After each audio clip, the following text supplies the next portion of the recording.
Hello everyone.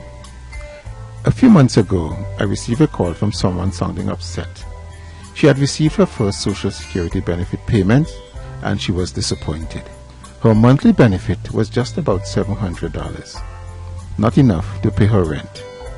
She was expecting that her benefit would be similar to that of her friend who was collecting $1,900 per month. She thought that the Social Security Administration had made an error, so she went back to them, but they told her that she had received just the amount that was due to her. In this video, we will go over what is Social Security, why you should be a part of it if you are not in it already, and why you should not let it be your only source of retirement income. Now, what is Social Security and how does it work? To begin with, Social Security is not a retirement fund.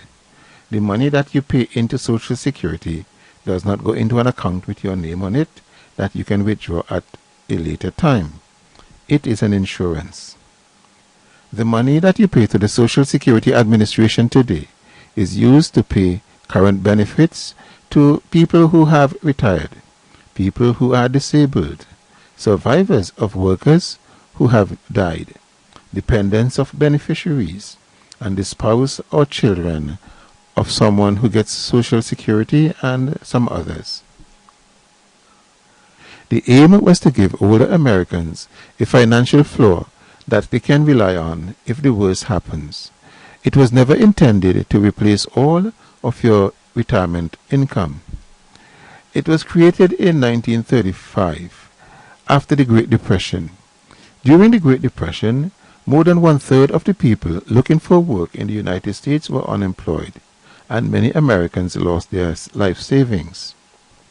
With so many Americans without jobs, and many lost their savings, they could not pay their rent or mortgages, so many of them were forced to live on the streets, and some had to rely on soup kitchen for a meal. In an effort to ensure that it did not happen in the future, the government created an insurance that will benefit older people so that they will not become impoverished in their golden years. Now, when you work in the United States, your employer is required to get a Social Security number from you. This number is unique to you and is used to identify you at the Social Security Administration. When you are paid for your work, your employer withholds 6.2% of your wage. Your employer adds another 6.2%, and that money is sent to the Social Security Administration. The money that they collect is used to pay current benefits. You will notice this deduction on your pay stub under a category called FICA tax. For most Social Security retirement benefits, you need to accumulate what the Social Security Administration calls credits. You earn 1 credit for each quarter of the year you work. So if you work for an entire year, you earn a total of 4 credits. To be eligible for full retirement benefit, you need 40 credits. So for you to earn 40 credits, you must work for at least 10 years. The years do not have to be consecutive, and you must also earn a certain amount of money to earn a credit. In 2014, the amount is $1,200 per quarter. After you have earned the 40 credits, then you are eligible for full benefits when you reach the required age. But the amount of benefits you receive is based on the number of years you contributed and the amount of your income during the contributing years. The greater the number of years and the higher your income, the larger your benefits. For most of us, we have no control over the benefits we receive, unless we work several jobs to increase our income, which in turn will increase our benefits. So now, what if you work for yourself, or your employer does not withhold taxes from your pay? For Social Security purposes, you are considered to be self-employed, and you are responsible for paying your tax and to contribute to Social Security. If you do not make the contributions, you will not be covered. And as I said earlier, the aim of Social Security is to set a financial floor that if everything else goes wrong, you will be getting a monthly check from the government. So it is important that you start making those contributions. So now let us look at who is considered to be self-employed. If you own your own business, either as a sole proprietor, which means that you are the only owner of the business, or you are a partner in a business, you are considered to be self-employed. If you are a household worker, like a babysitter, or if you are a plumber or a taxi driver, anyone who works for him or herself, or any type of business in which your employer does not withhold taxes from your pay, you are self-employed.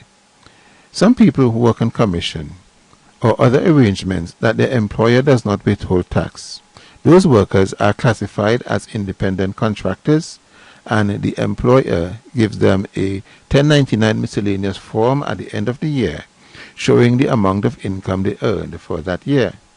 Now, whichever way you get your income, if the employer does not withhold tax for you, you are responsible for paying it and ensuring that proper contributions are made to your Social Security account. The tax burden for Social Security for the self-employed is twice that of the employee whose tax is withheld.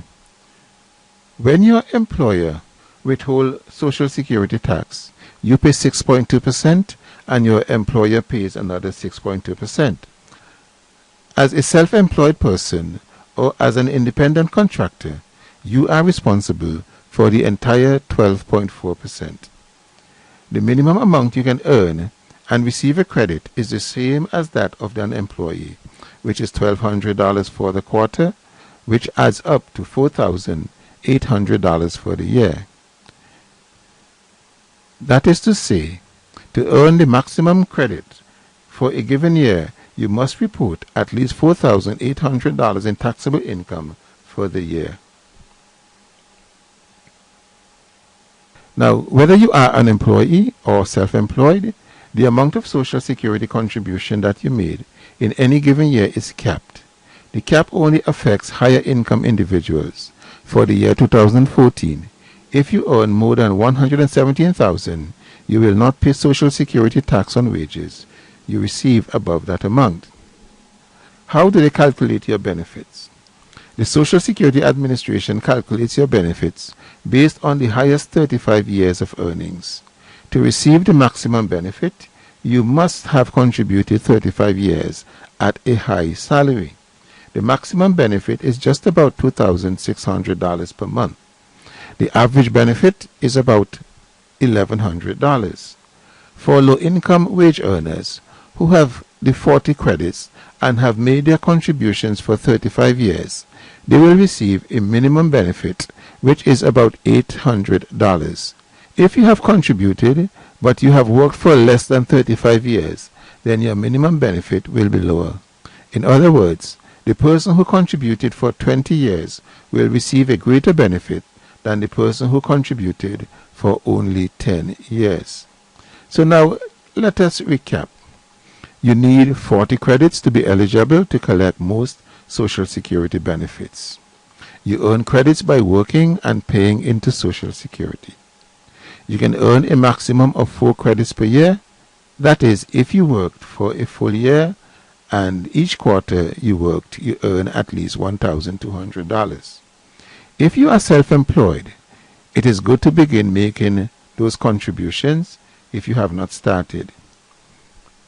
You pay Social Security when you pay your income taxes. The number of credits and the amount of income is the same for employees and the self-employed. And also remember that you cannot rely on Social Security benefits for your retirement. It just might not be enough. Now, in the next video, we will discuss the best age to start taking your benefits if there is such a thing. And thanks for your time.